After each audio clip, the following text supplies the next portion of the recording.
라디오 독서실 한국인이 사랑하는 우리 문학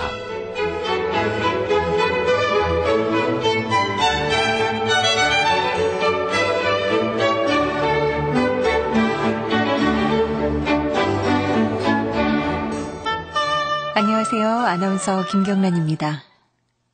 그 세월, 옛날의 그 집. 그랬지, 그랬었지. 대문 밖에서는 늘 짐승들이 으르렁거렸다. 늑대도 있었고, 여우도 있었고, 까치독사, 하이에나도 있었지. 모진 세월 가고, 아, 편안하다. 늙어서 이리 편안한 것을. 버리고 갈 것만 남아서 참 홀가분하다. 지난 5월 5일 우리들 곁을 떠난 박경리 작가님이 쓰신 시 옛날의 그 집 마지막 부분입니다. 선생님이 마지막으로 남긴 시라고 하죠. 마지막 구절 참 가슴에 와닿습니다. 버리고 갈 것만 남아서 참 홀가분하다. 토지의 작가 박경리 선생님은 우리 한국 문학의 큰 나무셨죠. 한국인이 사랑하는 우리 문학, 오늘은 이 고 박경리 작가의 주옥 같은 작품 중에서 초창기 단편입니다. 불신시대 함께 만나보겠습니다.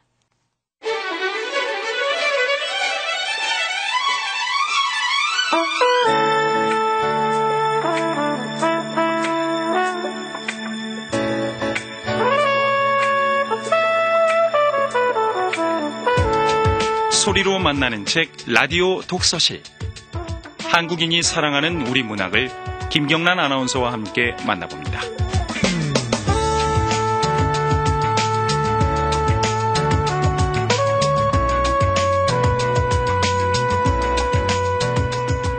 박경리 작가는 한국인들의 사랑을 듬뿍 받은 작가 중에 한 분입니다. 경남 통영에서 출생을 하셨고요. 1955년에 단편 계산이 현대문학에 추천돼서 문단에 나오셨습니다. 그리고 그 이듬해에 단편 흑흑백백이 추천 완료돼서 본격적인 작품 활동을 시작하셨고요. 오늘 소개해드릴 불신시대는 1957년 작품으로 이 작품으로 제3회 현대문학 신인 문학상을 수상하셨습니다. 그리고 박경리 문학의 대표작 토지는 1969년에 일부를 집필하기 시작해서 1994년, 그러니까 집필 26년 만인 8월 15일에 토지 16권을 완간하셨죠. 대표작으로 토지 외에 김약국의 딸들, 또 시장과 전장, 파시 등이 있습니다.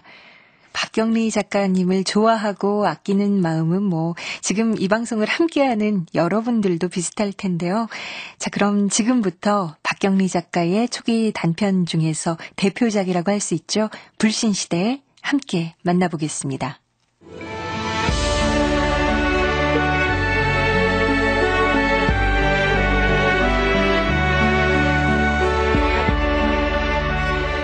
불신시대 박경리.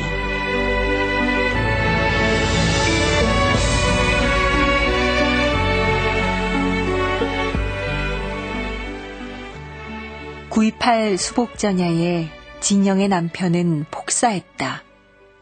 남편은 죽기 전에 경인도로에서 본 괴뢰군의 임종 이야기를 했다. 아직 나이 어린 소년이었다는 것이다.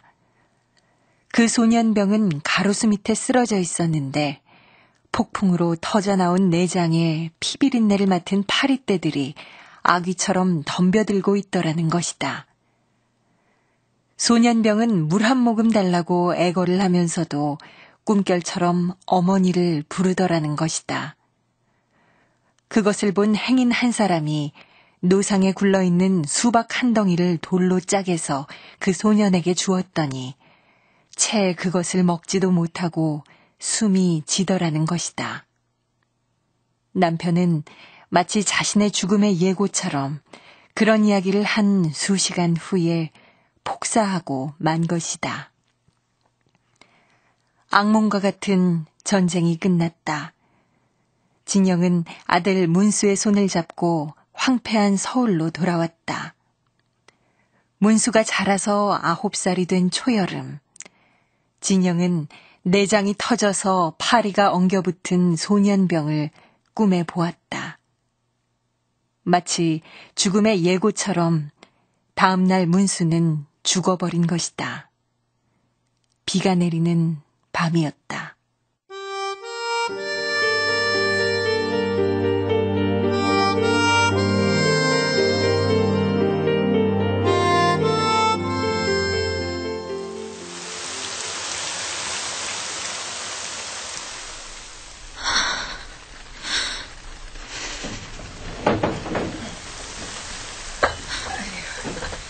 아휴, 컴컴한 데서 불도 안 켜고 뭐 하는 거야?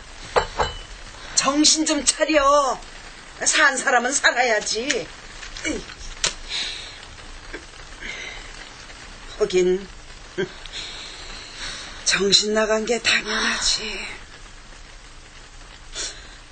저승사자님도 무시무시지. 다 늙은 날 잡아가지. 그 어린 걸. 엄마 봐서라도 한술 떠라. 엄마, 우리 문수 알다 죽었으면 이렇게 억울하지 않아. 알아. 나도 크게 원통해 죽겠다. 아프다 이 약 저약 쓰다 죽었으면 원이라도 없지. 아유, 불쌍한 거. 길에서 넘어져 죽은 것도 아니야. 난리통에 죽었으면 그냥 어쩔 수 없다. 다들 그러니까. 어쩔 수 없다. 가슴에 묻을 수도 있어. 그 병원 놈들을 그냥. 무슨 돌팔이 의사가 찢었어.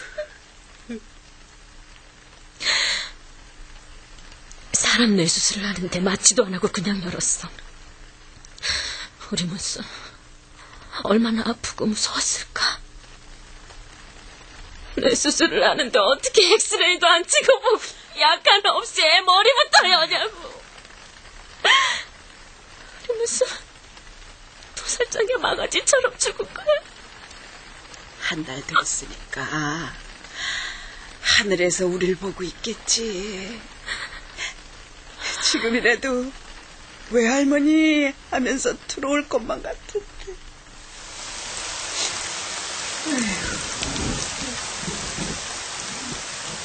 바깥거리에는 쏴하며 밤비가 내리고 있었다. 아이가 죽은 지 겨우 한 달. 그러나 1000년이나 된 듯한 긴 날이었다. 진영은 가만히 눈을 감는다. 진영의 귀에 조수처럼 밀려오는 것은 수술실 속의 아이의 울음소리였다.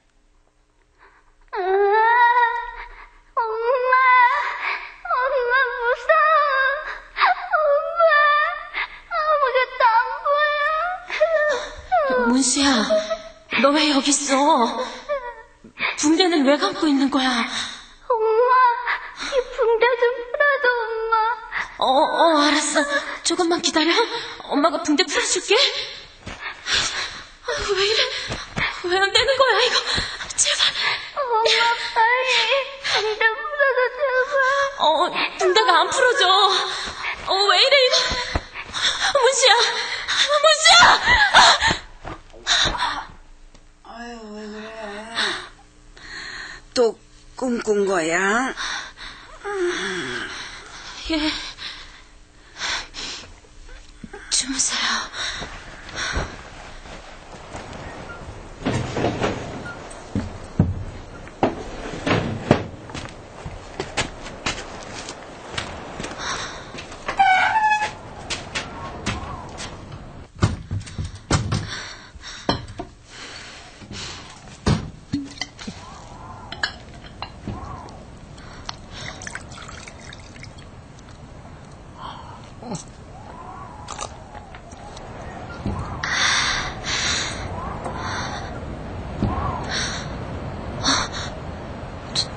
저게 뭐야? 유령? 그럴 리가 없어. 문수가 벌써 혼령이 된 거야? 근데 왜 이렇게 무섭지? 설령 문수 혼령이 왔다면 반가워야 하는데 왜 이렇게 무서운 거야? 내 아들인데 무섭다는 게 말이 돼? 성당의 종소리가 멀리서 들려온다. 요다음 주일날에는 꼭 나를 성당에 데려가 달라고 가롤동 아주머니에게 부탁을 한 일이 생각난다. 바로 오늘이 그 주일날이다.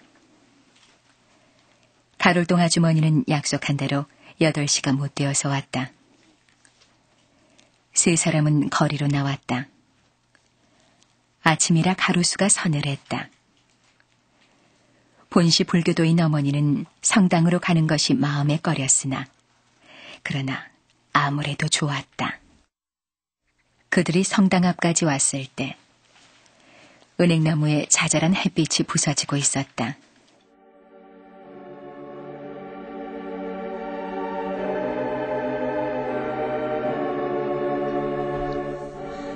눈 감고 문수 위에서 기도해. 이것만 끝나면 마칠 거야. 네.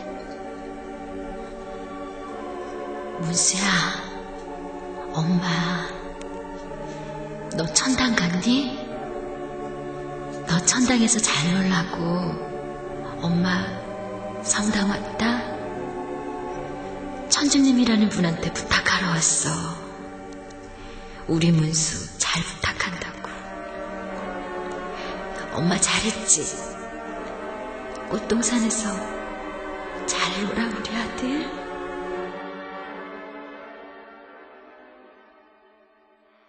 다음은 정성껏 준비한 헌금을 천주님께 드리는 시간입니다. 지금 뭐 하시는 거예요? 정성 드리는 거지. 동생도 동전이라도 몇 입 있으면 저 안에 넣어. 점자리채가 돌아다니는구먼. 저 안에다 돈 넣으라는 거지? 아유, 형님, 없으면 안 해도 돼요. 잠자리채가 점점 다가오네. 예, 동전이라도 있으면 넣어라. 문수가 좋은 데로 간다잖아. 차값이 필요하다 이거지. 세상에 공짜가 어딨냐. 아이고, 형님도 참. 감사합니다. 미사가 거의 끝날 무렵이었다. 진영은 긴 작대기에다 연금 주머니를 여민 잠자리채 같은 것이 가슴 앞으로 오는 것을 보았다. 아주머니가 성급하게 돈을 몇 입 던졌을 때 잠자리채 같은 연금 주머니는 슬그머니 뒷줄로 옮겨가는 것이었다. 진영은 구경꾼 앞으로 돌아가는 풍각쟁이의 낡은 모자를 생각했다. 왜 그래? 속이 안 좋아? 아주머니, 저 먼저 나갈게요. 죄송해요.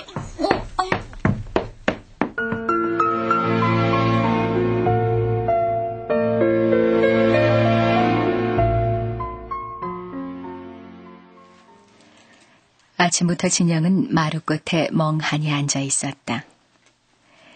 갑갑하게 그러지 말고 밖에라도 좀 나갔다 오라는 어머니의 말이 도리어 비위에 거슬려 진영은 이마살을 찌푸리며 머리를 부여앉는다. 나무 아미타불 관세음보살. 나무 아미타불 관세음보살.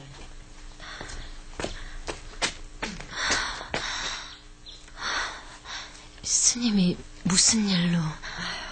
아씨, 얼굴이 많이 상하셨네요. 나무 아미타불 관세음보살.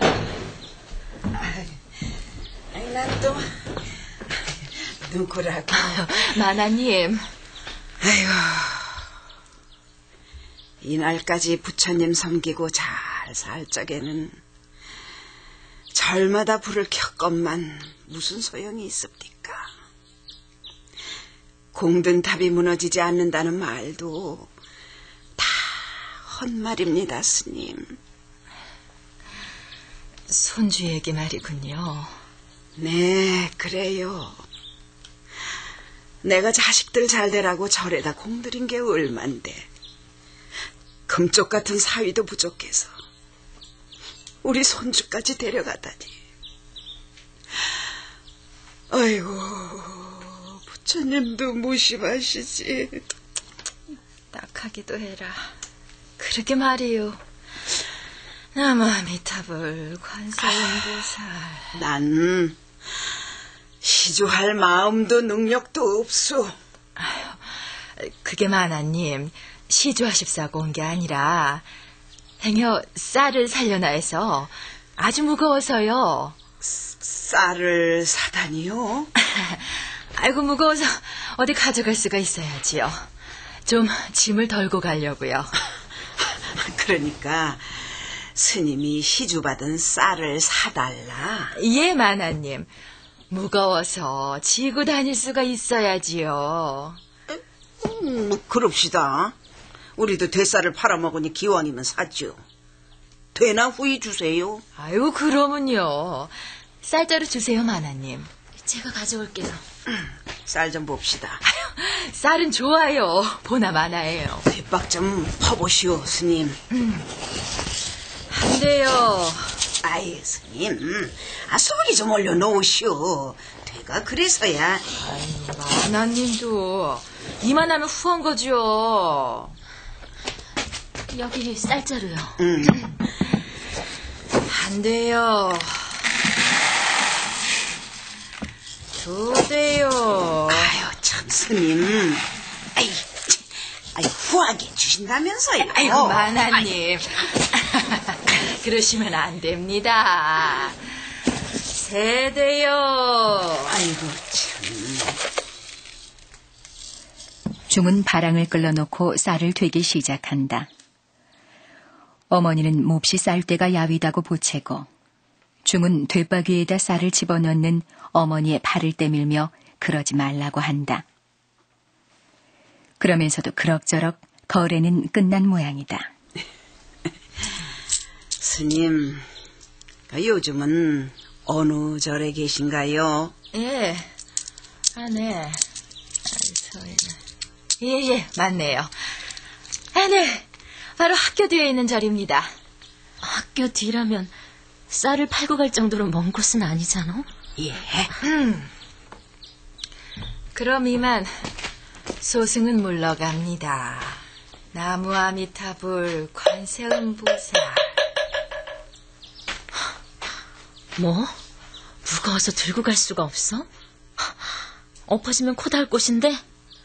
땡중이야, 땡중. 저기 문수애미. 아니, 진영아. 문수를 그냥 둘라니 이리 가슴이 메인다. 이렇게 흔적 없이 두는 것보다 문수 절에 올려주자. 절에요? 절도 가깝고 신당이니 만만하고. 우리 문수 너무 가엾잖아. 그 어린 혼백이 울면서 떠돌아다니는 것 같다 잠도 안 오고. 절에 올려주자. 응? 왜 말이 없어? 근데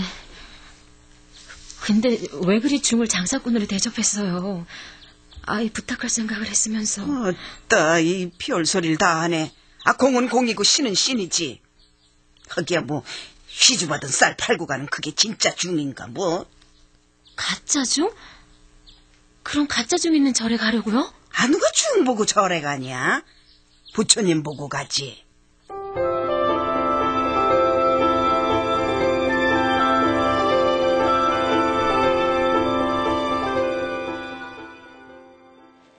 진영은 잠자코 옳은 말이라 생각했다. 이렇게 절에 갈 것을 동의하고 보니 왜 그런지 가롤동 아주머니에 대하여 변절을 한 듯 미안하다. 백중 전날에 어머니는 문수의 사진과 돈 2,000원을 가지고 절에 가서 미리 연락을 해두었다. 그래서 다음 날 아침에는 날이 환해지자 진영이도 과실 바구니를 들고 어머니를 따라 집을 나섰던 것이다. 자, 문수 잎에 잘 챙겨왔지? 네. 너무 일찍 온 거 아니에요? 별소리를 다 한다. 저 스님, 저 왔어요. 아이고, 정성도 지극하셔라. 이렇게 일찍부터. 주지 스님, 마나님 오셨어요. 나무아미타불 관세음보살. 주지 스님, 우리 아이 천도 좀 잘 시켜주세요. 부탁입니다. 너무 가엾어서. 엄마. 그런데 첫째로 하겠다던 서장 부인이 아직도 안 오시니 이 일을 어떡하나? 서장 부인이요? 아유, 스님, 그만 우리 아이를 먼저 해주세요. 연락 없었지? 네. 그럼 닭부터 해드릴까? 저기 아우님. 예, 주지스님. 아우라는 사람이 주지스님보다 더 늙어 보이네. 아유, 듣겠다. 어제 저녁에 2,000환 낸 분인데 아직 서장 댁이 안 오시니까 우선 하나라도 먼저 끝내지요. 2,000환이요? 늙은 중은 대답 대신 진영의 모녀를 훑어보더니 돈의 액수가 심에 차지 않아서 무뚝뚝하게 그냥 가버린다. 진영은 최저의 돈을 내고 첫째로 하겠다고 새벽부터 온 것이 얼마나 얌통머리 없는 짓이었던가를 생각한다. 나무아미타불 관세음보살. 나무아미타불 관세음보살. 중은 연부를 하면서 열심히 절을 하고 있는 어머니 옆에 멍청이 섰는 진영을 흘겨본다. 진영은 중의 마음이 연불에 있지 않고 제밥에 있다는 속담같이 지금 저 중의 마음도 연불에 있지 않고 절에 와서 예불을 하지 않는 내 태도에 있다는 것을 생각한다. 진영은 중과 무슨 대결이라도 하듯이 점점 몸이 피로해지는 것이었다. 얼마 동안이 지난 것 같았다. 아우님, 빨리 좀 하시오. 지금 막 서장 댁이 오셨어. 아이고. 자자자자. 아우님, 대강 좀 하세요. 아이, 대강 하세요 좀. 아이고 좀. 아이고 급하구만. 주지는 법당 구석에 걸어둔 먹물들인 모시 장삼을 입으며 서두르는 것이었다. 늙은 중은 불전에서 영전으로 자리를 옮긴다. 제대로 불경이나 끝마쳤는지 의심스러웠다.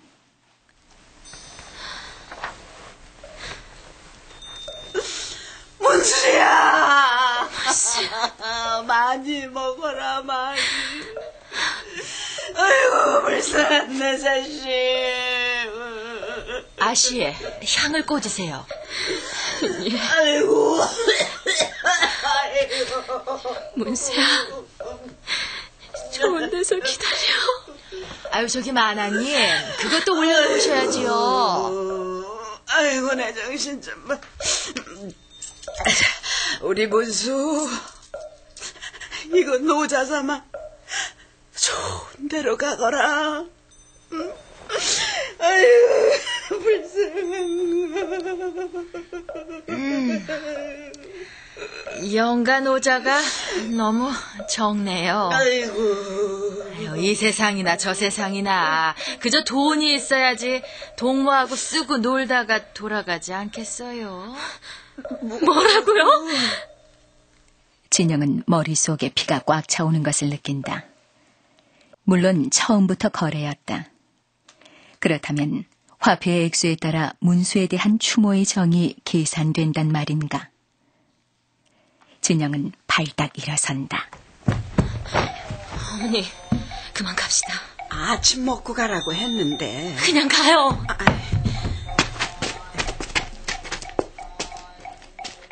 진영은 울어보다 어처구니가 없었다. 여비도 떨어진 낯선 여관방에다 문수를 혼자 두고 가는 것만 같은 생각이 자꾸 드는 것이었다. 진영은 불덩어리 같은 이마를 짚는다. 한여름 내내 진영은 알았다.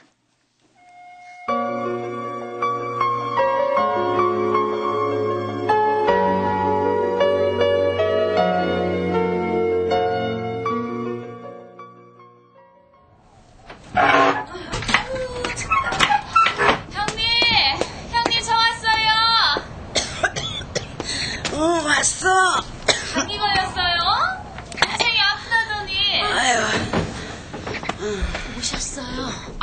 아이고, 얼굴 좀 봐. 반쪽이 됐네, 반쪽이 됐어. 웬일이야? 형님, 서운해요. 저랑 성당 간다 그래놓고 절에는 왜 가셨어요?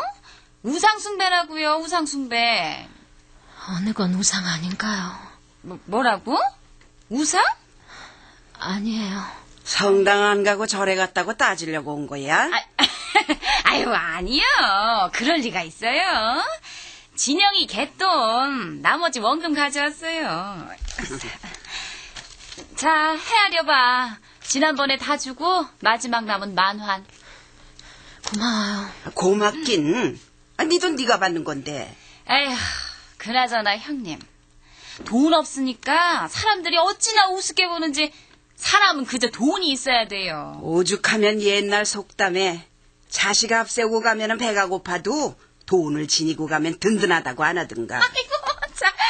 형님도 돈 좋아하시나 봐. 그러시다가 극락하시겠어요? 아이고, 참.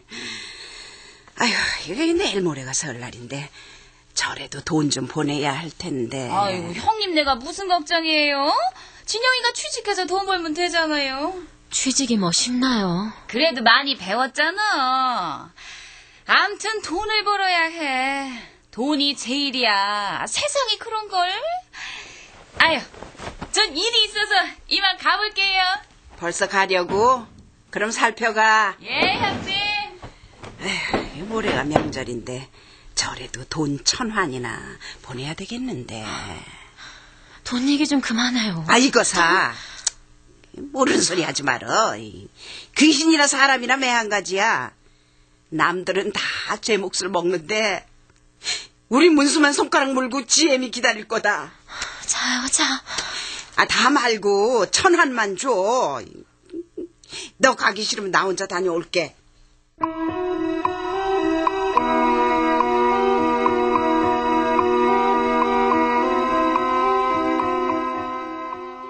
진영은 어머니가 절에 가는 것을 말리지 않았다. 울고 싶었고 외치고 싶은 마음만 들었다. 모든 괴로움은 내 속에 있어. 신도, 문수의 손길도 내 속에 있는 거야. 그러나 그건 아무 곳에도 실제로 있진 않아. 난 마치 장기처럼 절조 없이 2신 전에 참배를 했어. 그리고 재물과 돈을 바쳤어. 그건 역시 문수와 나의 중개를 부탁한 신에게 주는 수술이었는지도 몰라. 진영은 이마 위에 흘러내리는 숱한 머리를 다시 쓸어 올린다. 파르스름한 손이 투명할 지경이다. 엄마, 제가 죽은 건 그냥 실수예요.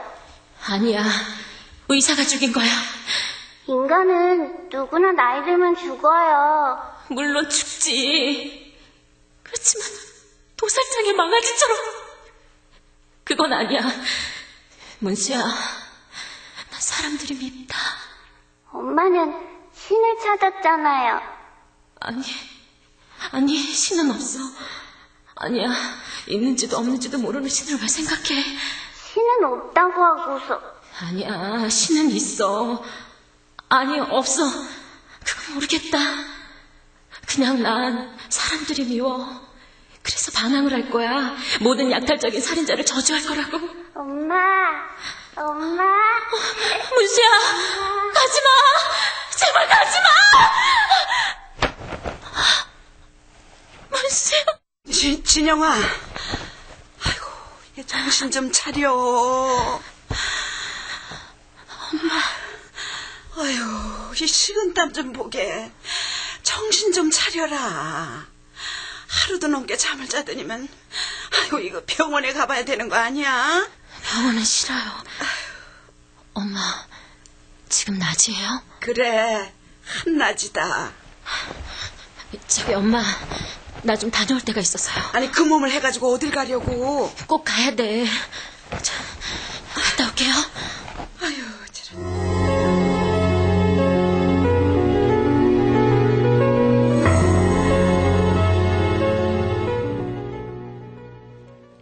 잠이 완전히 깬 진영은 벌떡 자리에서 일어났다. 그는 외투와 목도리를 안고 마루에 나와 그것을 감았다. 진영은 부엌에서 성냥 한 갑을 외투 주머니에다 넣고 집을 나갔다. 오랫동안 마음속에서만 벼르던 일을 오늘에서야말로 해치울 작정인 것이다.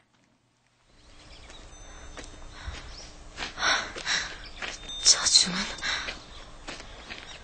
이 세상이나 저 세상이나 그저 돈이 있어야지요.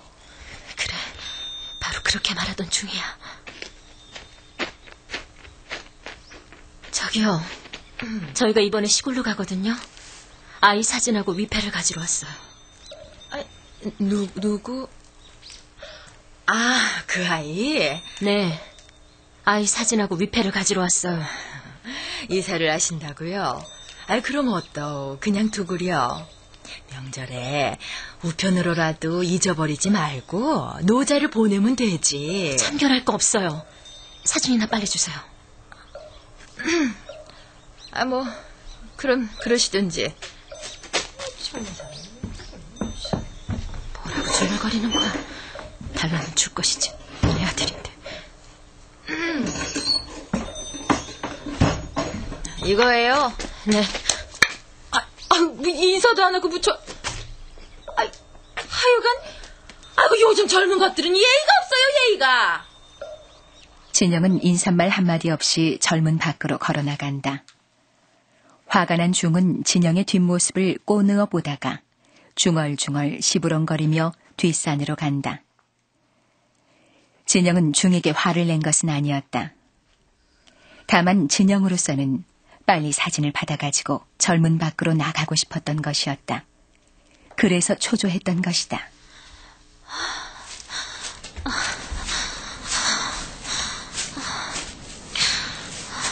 진영은 비탈길을 돌아 산으로 올라간다.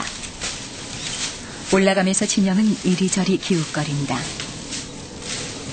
어느 커다란 바위 뒤에 눈이 없는 마른 잔디 옆에 이르자 진영은 그 자리에 주저앉는다. 그리하여 문수의 사진과 위패를 놓고 물끄러미 한동안 쳐다본다. 문수, 내 아들 문수.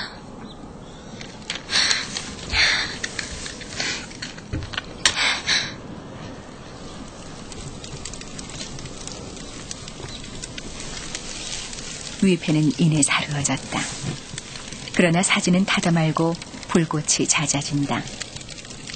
진영은 호주머니 속에서 휴지를 꺼내어 타다 마는 사진 위에 찢어서 놓는다. 다시 불이 붙기 시작한다. 사진이 말끔히 타버렸다. 노르스름한 연기가 차차 가늘어진다. 진영은 연기가 바람에 날려 없어지는 것을 언제까지나 쳐다보고 있었다. 그래, 내게는 다만 살인 추억이 남아있을 뿐이야. 무참히 죽어버린 추억이 남아있을 뿐. 진영의 깎은 듯 고요한 얼굴 위에 두 줄기 눈물이 흘러내리고 있었다.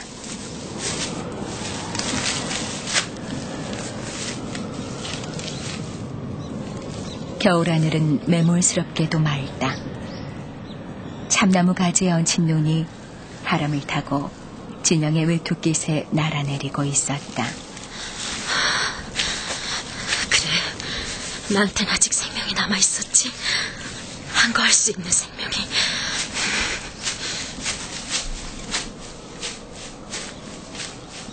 진영은 중얼거리며 참나무를 휘어잡고 눈 쌓인 언덕을 내려오는 것이었다.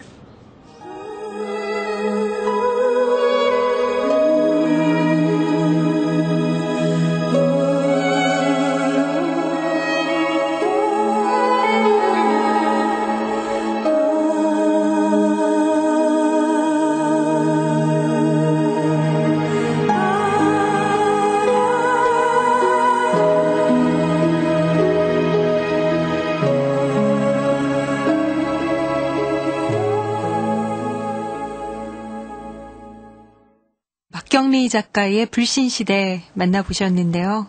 마지막에 아들의 사진과 위패를 태우는 그 진영의 심정이 작가 자신의 심정은 아니었을까. 그 실제로 박경리 작가님도 한국전쟁 때 남편과 아드님을 잃으셨다고 하죠. 자식을 가슴에 묻은 어머니의 심정이 전해져서 참 가슴이 아픈데요. 박경리 작가님의 작품 세계, 지난 장례식 때 조시를 썼던 이근배 시인과 함께하겠습니다. 안녕하세요. 안녕하세요. 네, 그 불신시대라는 작품 함께 만나봤는데 이 제목 불신시대인 것처럼 뭘 불신한다는 걸까요?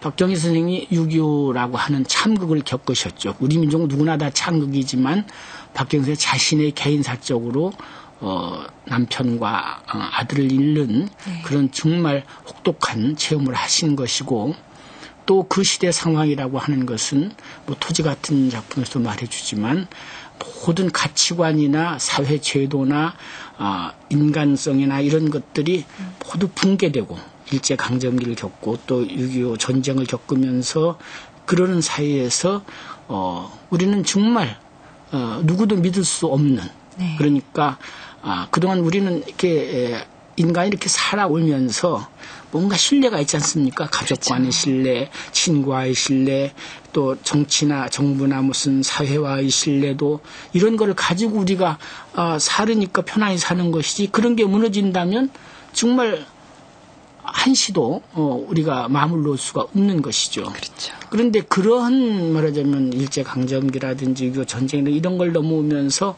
너무도 많은, 다시 말하면 불신이 또 다른 말은 배신이란 말도 있죠. 믿었던 그 도끼의 발등을 찍힌다고 하는. 그래서 아마 고 50년대 환도 이후, 그러니까 이제 6.25 전쟁이 끝나고 53년에 환도하고 이제 다들 이렇게 그 새로운 질서를 찾아오면서 생기는 시대상을 아주 극명하게 그렇게 축소해서 미니추어로 이렇게 보여준 작품이 불신시대다. 뭐 이렇게 말씀드릴 수 있겠습니다. 그리고 저희가 이 시간에 또 특별히 이근배 시인을 모신 이유는 지난번 장례식 때 이제 조시를 지으셔서 낭독을 하셨잖아요. 그 조시 어떤 내용으로 지으셨는지 궁금하거든요. 네, 그렇습니다. 저 박경리 선생님 같은 분의 그 장례식의 조시는 정말 참 큰 시인들이 읽으셔야 되는데 제가 사양도 하고 그랬어요.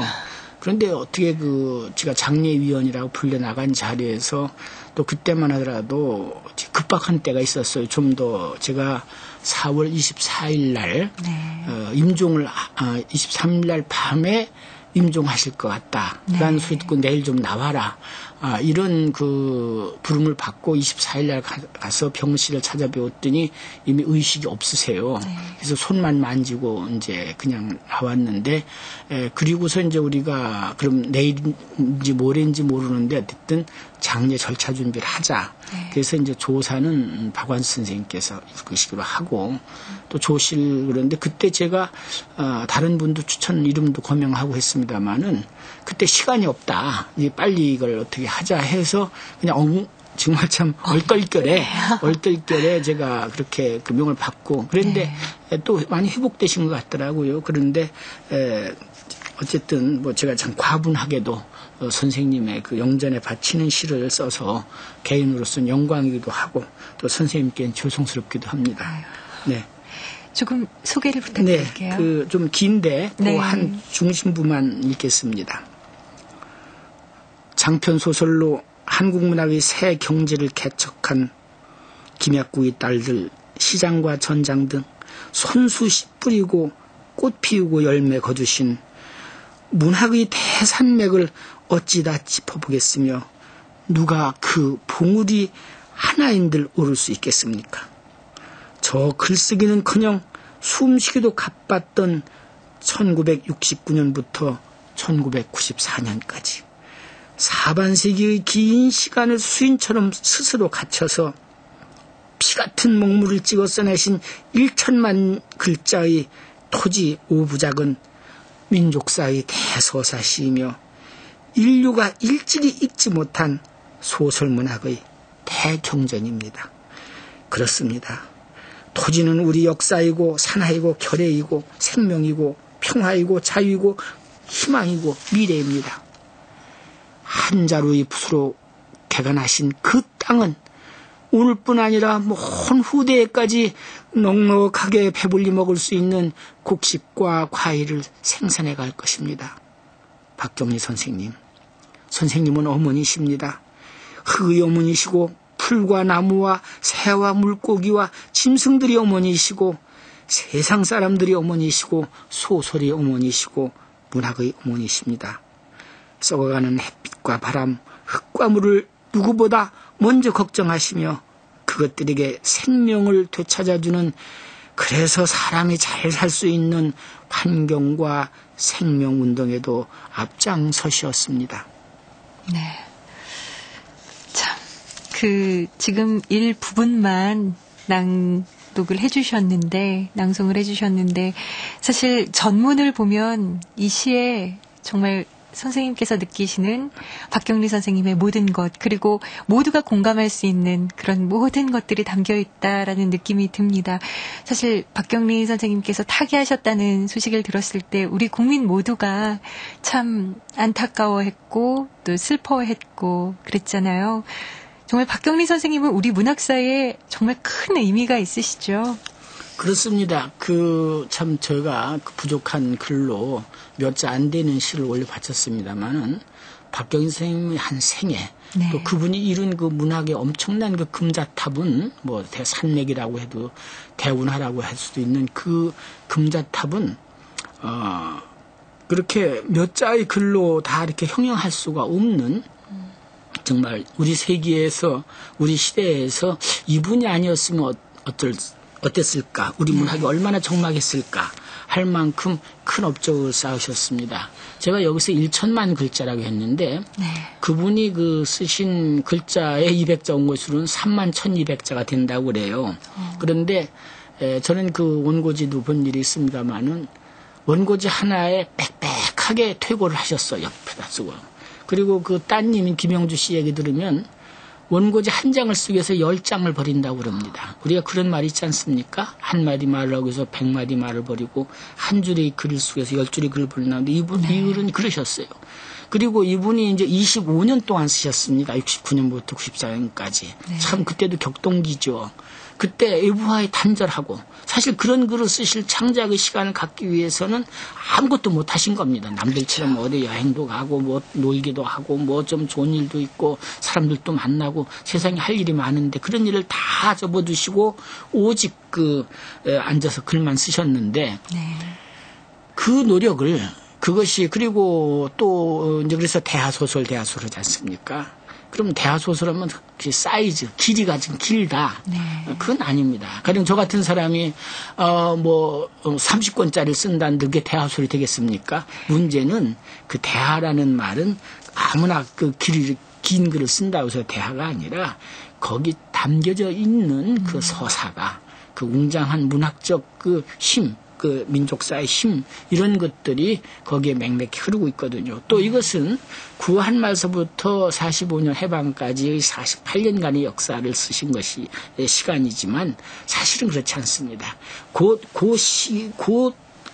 시간 안에 그 시간 안에 갇혀 있는 것이 아니라 그것은 먼 옛날부터 우리 민족이 살아온 삶의 어떤 그 제도와 그 환경과 여러 가지 이런 것들로부터 시대적 변환 이런 것이 다 그 시간적으로 공간적으로 다 담겨져 있는 것입니다. 네, 그래요. 네, 지금까지 시인 이근배님과 함께했습니다. 고맙습니다. 네, 고맙습니다. 박경리 선생님은 이제 고향인 경남 통영 미륵산 자락에 누워 계십니다. 선생님이 마지막 남긴 그 시의 구절이 다시 한번 생각이 납니다. 버리고 갈 것만 남아서 참 홀가분하다. 우리가 안고 있는 모든 문제의 근원은 어쩌면 너무 많이 가져서 그런 게 아닐까요? 여러분들도 버리는 것, 그 버림의 홀가분함을 한번 느껴보시기 바랍니다. 다음 시간에는 박태원의 소설가 구보씨의 일위를 소개해드리겠습니다.